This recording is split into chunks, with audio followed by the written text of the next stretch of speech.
do is we're going to give you the blueprint. All of you, we always know what's missing. We gotta use this, we need that. But what these folks have done is they've figured it all out.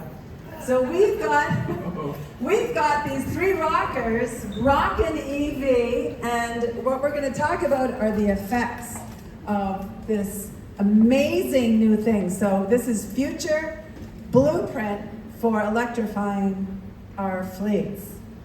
So first we're gonna start with Erin. Hi everyone.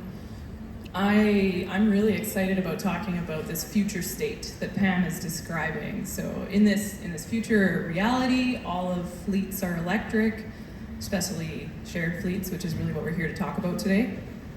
So I have a bit of a roadmap or a blueprint to get here, and my colleagues will join me in talking to you about this. But the components I want to start with look like this.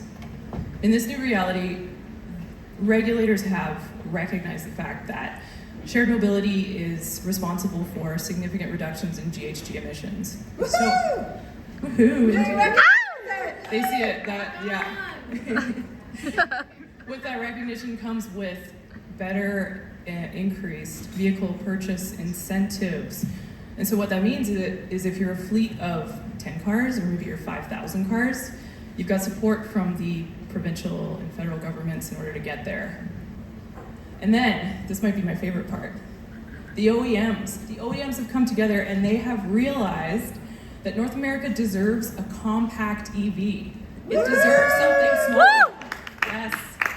They have seen that bigger isn't necessarily better, and a giant SUV in a dense urban area is not ideal. So they've answered our prayers, and we have small cars, and those small cars are great in a shared space. So again, it's a beautiful space out there.